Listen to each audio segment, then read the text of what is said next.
Right ఇక details చూస్తే తెలంగాణలో త్వరలో మున్సిపల్ ఎన్నికలు జరగనున్న నేపథ్యంలో రాష్ట్ర ఎన్నికల సంఘం తుది ఓటర్ల జాబితాను ప్రకటించింది. ఎన్నికలు జరగనున్న మున్సిపాలిటీలు కార్పొరేషన్లలో మొత్తం 52,43,023 మంది ఓటర్లు ఉన్నట్లు ఈసీ వెల్లడించింది. వారిలో 25,62,369 మంది పురుష ఓటర్లు, 26,80,014 మంది మహిళా ఓటర్లు, 640 మంది ట్రాన్స్జెండర్లు ఉన్నారు. మున్సిపల్ ఎన్నికల్లో పురుషుల కంటే మహిళా ఓటర్లే అధికంగా ఉన్నారనైతే ఈసీ తెలిపింది. ఇక నిజామాబాద్ కార్పొరేషన్లో అత్యధికంగా 3,48,051 మంది ఓటర్లు, కొత్తగూడెంలో అత్యల్పంగా 1,34,774 మంది ఓటర్లు ఉన్నారు. ఆదిలాబాద్ మున్సిపాలిటీలో అత్యధికంగా 1,43,655 మంది ఓటర్లు ఉండగా అమరచింత మున్సిపాలిటీలో అత్యల్పంగా 9,147 మంది ఓటర్లు ఉన్నారు. ఇదే ఇలా ఉండగా రిజర్వేషన్లు ఖరారైన తర్వాత పట్టణ స్థానిక సంస్థల ఎన్నికల కోసం పురపాలక శాఖ నోటిఫికేషన్ విడుదల చేయనుంది. అల్లూరి సీతారామరాజు జిల్లా అరకువేలి మండలంలోని బస్కి గ్రామంలో అంగరంగ వైభవంగా ఉయ్యాల పండుగ జరిగింది. వ్యవసాయ పంటలు పండిన తర్వాత ప్రతి గ్రామంలో నిర్వహించే పండుగను ఓరియాలో పుష్పోరబ్ అంటారు. ముఖ్యంగా పండిన పంటను ధనలక్ష్మి ఇంటికి తెస్తున్న సందర్భంగా అన్ని గ్రామాల్లో అయితే ఉయ్యాల ఊగుతారు. బస్కి గ్రామంలో ప్రత్యేకంగా 7 ఏళ్లకు ఒకసారి ఉయ్యాల పండుగ ఘనంగా జరుపుతారు. ఇలాంటి పండుగ ఒరిస్సా ఒండ్రుగడ్డ బస్కీలో మాత్రమే నిర్వహిస్తారు. ఆదివాసీ సంస్కృతి సాంప్రదాయాలు కనుమరుగవుతున్న ఈ పరిస్థితిలో ఈ కార్యక్రమంలో ఆదివాసీల దింస తెలుగు సంస్కృతి అంటే సంప్రదాయం అంటే పండుగలన్నింటిలోనూ సంక్రాంతికి ఉన్న ప్రత్యేకత అంతా ఇంత కాదు. ముఖ్యంగా కోనసీమలో సంక్రాంతి వేడుకలు ఆధ్యాత్మికత, భక్తి, సాంప్రదాయాలకు ప్రతీకగా నిలుస్తాయి. అలాంటి కోనసీమ సంక్రాంతి సంబరాల్లో అత్యంత ప్రాచీనమైన విశిష్టమైన ఉత్సవం జగ్గన్న తోట ప్రబల తీర్థం. మరి డాక్టర్ బిఆర్ అంబేద్కర్ కోనసీమ జిల్లా అంబాజీపేట మండలం మొసలపల్లి గ్రామ శివారు జగ్గన్న తోటలో దాదాపు 400 ఏళ్లుగా కొనసాగుతున్న ఈ ప్రబల తీర్థానికి రాష్ట్ర స్థాయిలోనే ప్రత్యేక గుర్తింపు ఉంది. మకర సంక్రాంతి అనంతరం వచ్చే ఉత్తరాయణ పుణ్యకాలంలో కనుమ రోజున జరిగే ఈ తీర్థం కోనసీమ భక్తులకే కాదు, దేశ విదేశాల నుంచి వచ్చే భక్తులకు సైతం ఆకట్టుకుంటోంది. Back to news. Jogulamba Gadwal జిల్లాలోని వడ్డెవీధికి చెందిన రాతమ్మతో రాయచూర్ జిల్లాకు చెందిన రాజు వివాహం జరిగింది. గత కొంతకాలంగా భార్య రాధమ్మ కాపురానికి వస్తలేదని మనస్తాపంతో గద్వాలలోని భార్య ఇంటి వద్ద గొంతు కోసుకుని ఆత్మహత్యయత్నం చేశారు. గమనించిన భార్య పోలీసులకు సమాచారం ఇచ్చి భర్తను గద్వాల ఆసుపత్రికి తరలించి వైద్యం అందించారు. ఎలాంటి ప్రాణభయం లేదని వైద్యులు తెలిపారు. ఘటనపై పోలీసులు కేసు నమోదు చేశారు. కొంతకాలంగా భార్యాభర్తల మధ్య గొడవల కారణంగా తగిన మైకంలోనైతే భార్య కాపురానికి రావట్లేదని భార్య ఇంటి ముందే గొంతు కోసుకుని ఆత్మహత్యయత్నం చేసుకున్నాడని ఎస్ఐ తెలిపారు. ప్రభుత్వం వ్యతిరేకంగా పలువురు వివిధ తరహాలో తమ నిరసనలైతే తెలుపుతున్నారు. ఇదే తరహాలో ఆదిలాబాద్ జిల్లా ఎచ్చోడ మండలంలోని ముక్రకే గ్రామంలో మహిళలు వినూత్నంగా ప్రభుత్వంపై అయితే నిరసన తెలిపారు. కాంగ్రెస్ ప్రభుత్వం 6 గ్యారంటీల అమలులో పూర్తిగా విఫలమైందని మహిళలు ముగ్గులు వేసి వినూత్న రీతిలో నిరసన వ్యక్తం చేశారు. కాంగ్రెస్ ప్రభుత్వం ఇచ్చిన 6 గ్యారంటీలను ప్రశ్నిస్తూ వాటి అమలు తీరుపై తమ అసంతృప్తిని మహిళలు వ్యక్తపరిచారు. రేవంత్ పాలనలో రైతు భరోసా రాక పండుగలు చేసుకునేట్లు లేదంటూ ముకరకే మహిళలైతే ఇంటి ముందు ముగ్గులు వేశారు. 2 సంవత్సరాలు పూర్తి అయినప్పటికీ రేవంత్ రెడ్డి గారు ఒక్క హామీని కూడా పూర్తి చేయలేదు. మహాలక్ష్మి పథకం కింద 2,500 ఇస్తానని మోసపూరిత మాటలు చెప్పి ఇప్పటి వరకు ఆ హామీని కూడా పూర్తి చేయలేదు. రైతు బంధు, రైతు భరోసా వేస్తానన్న ముఖ్యమంత్రి గారు ఇప్పటి వరకు ఆ హామీని కూడా నెరవేర్చలేదు. అందుకోసం మా ఆడకట్టులో ఉన్న మహిళలందరూ ఒక దగ్గరికి చేరి ఈ విధంగా భోగి పండుగ నాడు నిరసన తెలుపుతున్నాము. కాంగ్రెస్ ప్రభుత్వం అధికారంలోకి వచ్చి 2 సంవత్సరాలు పూర్తి అయినప్పటికీ రంగారెడ్డి జిల్లా ఫరూక్ నగర్ మండలం ఉప్పరకిదిగడ్డ గ్రామ పంచాయతీ పరిధిలోని లాల్ సింగ్ తండాలో 2 నెలల పసికందును అమ్మిన కేసును పోలీసులు ఛేదించారు. రేణుక వినోద్ దంపతులకు నవంబర్ నెలలో జన్మించిన శిశువు జనవరి 1వ తేదీ నుంచి కనిపించకపోవడంతో అనుమానం వచ్చిన అంగన్వాడీ టీచర్ షాద్ నగర్ పోలీసులకు ఫిర్యాదు చేసింది. దీంతో రంగంలోకి దిగిన పోలీసులు ఆరా తీసి పసికందును అమ్మినట్లయితే గుర్తించారు. ఇన్మల్ సర్వ గ్రామానికి చెందిన గోవింద్ అనే వ్యక్తి నుండి మరొకరికి పసికందును అమ్మివేసినట్లయితే గుర్తించారు. పసికందు తల్లిదండ్రులతో పాటు మధ్యవర్తిత్వం వహించిన గోవింద్ అనే వ్యక్తిపై అయితే చైల్డ్ ట్రాకింగ్ సెక్షన్ తో పాటు 143 BNS యాక్ట్ నమోదు చేశారు. ఈ కేసులో ఎవరెవరి పాత్ర ఉందనే అంశాలపై పోలీసులు దర్యాప్తు చేస్తున్నారు. ఇరాన్లో ప్రజాగ్రహం పగ్గుమంటుంది. గత 2 వారాలుగా కొనసాగుతున్న నిరసనలో భద్రతా సిబ్బందితో సహా దాదాపు 2,000 మంది మృతి చెందినట్లు ఇరాన్ అయితే చెందినట్టు సీనియర్ అధికారి వెల్లడించారు. ఈ విషయాన్ని రాయిటర్స్ కు తెలిపారు. తీవ్ర ఆర్థిక సంక్షోభం, ద్రవ్యోల్బణం కారణంగా దేశవ్యాప్తంగా ఆందోళన చెలరేగగా అల్లర్ల వెనుక విదేశీ శక్తుల హస్తం ఉందని ఇరాన్ ప్రభుత్వం ఆరోపిస్తుంది. పరిస్థితి ఉద్రిక్తంగా మారడంతో దేశవ్యాప్తంగా ఇంటర్నెట్ సేవలు నిలిపివేశారు. ఇరాన్లో పరిణామాలు కూడా అంతర్జాతీయంగా కలకలం రేపుతున్నాయి.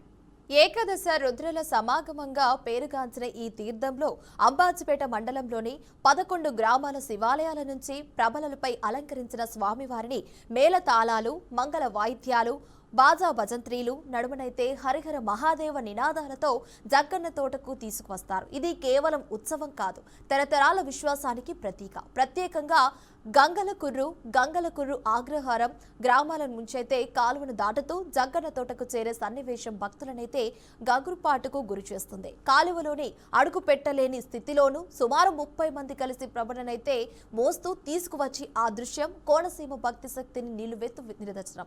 పంట చేలల్లోకి ప్రజలు వెళ్లినా కూడా రైతులు దాన్ని పరమేశ్వరుని కృపగా భావించడం ఇక్కడి సాంప్రదాయ గొప్పతనాన్ని చాటుతుంది.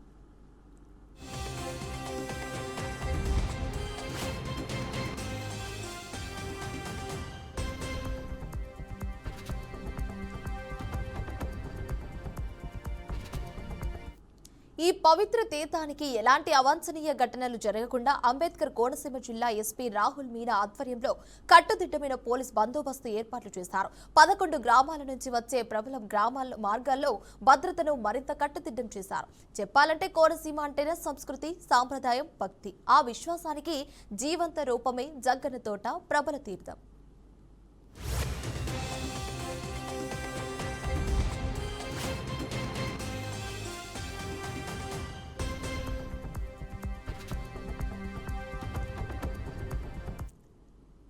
ఈ రోజున బీఆర్కే ఛానల్స్ వారు మన ప్రబల తీర్థ మహోత్సవ కార్యక్రమాన్ని షూట్ చేసి అందరికీ మరి లైమ్లైట్లోకి తీసుకురావడానికి విచ్చేసిన సందర్భంలో వారికి వారి ప్రేక్షకులకి శుభాభినందనలు తెలియజేస్తూ ఈ రోజున సుమారుగా 450 సంవత్సరాల క్రితం జగ్గన్న మహారాజు అనేటువంటి వ్యక్తి ఈ ఏకాదశి వృద్ధులందరినీ కూడా ఒక చోట చేర్చి తీర్థం జరపాలి అనేటువంటి సంకల్పంతో ఆ రోజు ఏర్పాటు చేసినటువంటి కార్యక్రమమే ఈ జగ్గన్న తోట తీర్థ మహోత్సవ కార్యక్రమం.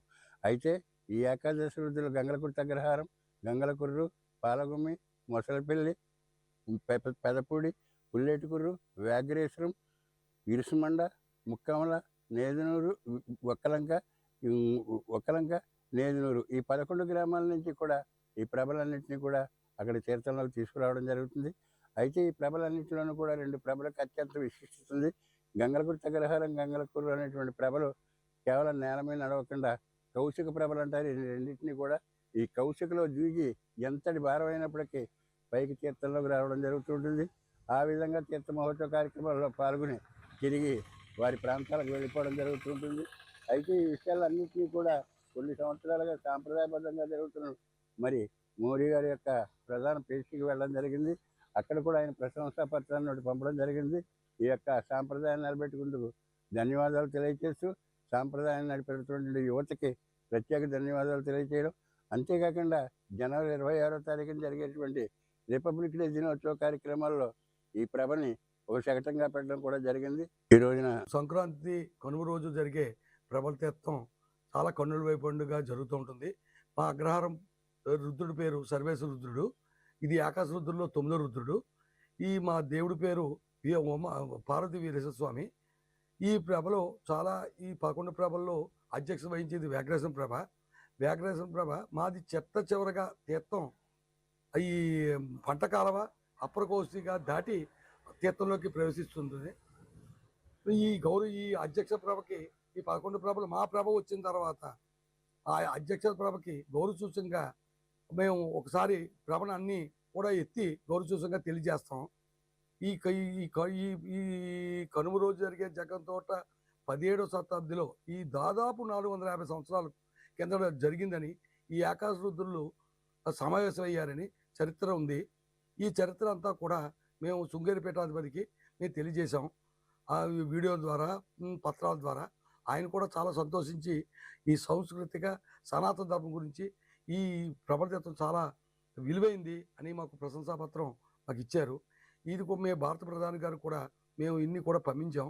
భారత ప్రధాని గారికి ఈ సంస్కృత ఇన్ని చూసి మాకు వినతిపత్రం కూడా వినతిపత్రం కూడా ఇచ్చారు. తర్వాత ఇవన్నీ కూడా చూసి రాష్ట్ర ప్రభుత్వం ఇది రాష్ట్ర పండుగ కింద ఈ జగ్గన్న తోట ప్రభుత్వం రాష్ట్ర పండుగ గుర్తించి జీవో విడుదల చేశారు. ఈ జీవోని మేమందరం చాలా సంతోషించాం. సంక్రాంతి కనుమ రోజు జరిగే ప్రబలతత్వం చాలా కన్నుల వైపుగా జరుగుతూ ఉంటుంది.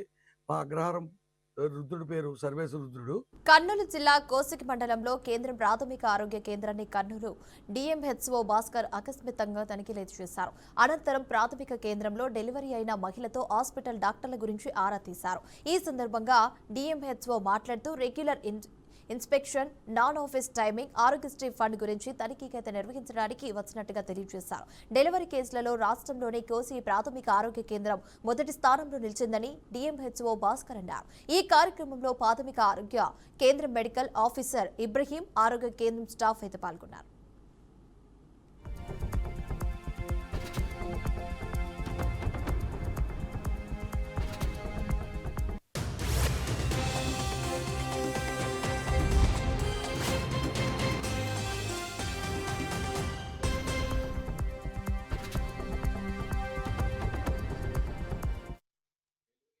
సంబంధించిన రికార్డ్స్, ఈ ఆరోగ్యశ్రీకి సంబంధించిన ఫండ్స్, అది ఒక పార్ట్. ఇంకొక పార్ట్ టోటల్ ఇక్కడ డాక్టర్స్ అండ్ స్టాఫ్ వీళ్ళు ఏ విధంగా పనిచేస్తున్నారు. మేము స్పెసిఫిక్గా ఈరోజు నాన్ డ్యూటీ అవర్స్లోనే వచ్చాం. అంటే మామూలు టైమింగ్, హాస్పిటల్ టైమింగ్ కాక నాన్ ఆఫీస్ టైమింగ్స్లోనే కావాలని వచ్చాం. ఎందుకంటే వీళ్ళు ఏ విధంగా ఉన్నారు చూస్తాము అన్న ఉద్దేశంతో కూడా వచ్చినాము. అది ఒకటి. నెక్స్ట్ ఇంకా రెగ్యులర్ ఇన్స్పెక్షన్, మొత్తం హాస్పిటల్ అంతా ఓవర్ వ్యూ ఒకసారి చూసుకుని పోదామని చెప్పి వచ్చాం. సో ఇప్పుడు ఈ 3 పాయింట్లు. ఒక ఫస్ట్ పాయింట్ ఏంటి అంటే ఈ ఆరోగ్యశ్రీ ఫండ్స్ గురించి డిసెంబర్ 2020 నుంచి 2022 నుంచి ఆరోగ్యశ్రీ ఫండ్స్ రావడం జరిగింది. సో మనము అప్పటి నుంచి ఇప్పటి వరకు రికార్డ్స్ మొత్తం అన్ని కూడా మేము ఆఫీస్కి తీసుకెళ్తున్నాము. మొత్తం ఎన్ని డెలివరీస్ జరిగినాయి, ఎవరెవరు డాక్టర్స్ చేసినారు, మొత్తం అంతా ఆడిట్ చేస్తాం. అమౌంట్ వచ్చేసి ఇన్సెంటివ్స్ పరంగా చేసిన వాళ్ళ మెడికల్ టీమ్ కానీ సర్జికల్ టీమ్ కానీ ఆరోగ్యశ్రీ నిబంధనల ప్రకారము ఇన్సెంటివ్స్ ఉంటాయి. ఆ ఇన్సెంటివ్స్ ప్రకారం ఇక్కడ డిస్ట్రిబ్యూషన్ జరిగిందా లేక ఇంకేదైనా అది దానివల్ల జరిగిందా లేక ఇంకేదైనా డీవియేషన్స్ ఉన్నాయా ఫస్ట్ ఆడిట్ చేసుకుంటాను. ఆడిట్ టీమ్ చేస్తుంది. డెలివరీస్కి సంబంధించిన రికార్డ్స్, ఈ ఆరోగ్యశ్రీకి సంబంధించిన ఫండ్స్, అది ఒక పార్ట్. ఇంకొక పార్ట్ టోటల్ ఇక్కడ డాక్టర్స్ అండ్ స్టాఫ్ వీళ్ళు ఏ విధంగా పనిచేస్తున్నారు. మేము స్పెసిఫిక్గా ఈరోజు నాన్ డ్యూటీ అవర్స్లోనే వచ్చాం. అంటే మామూలు టైమింగ్, హాస్పిటల్ టైమింగ్ కాక నాన్ ఆఫీస్ టైమింగ్స్లోనే కావాలని వచ్చాం. ఎందుకంటే వీళ్ళు ఏ విధంగా ఉన్నారు చూస్తాము అన్న ఉద్దేశంతో కూడా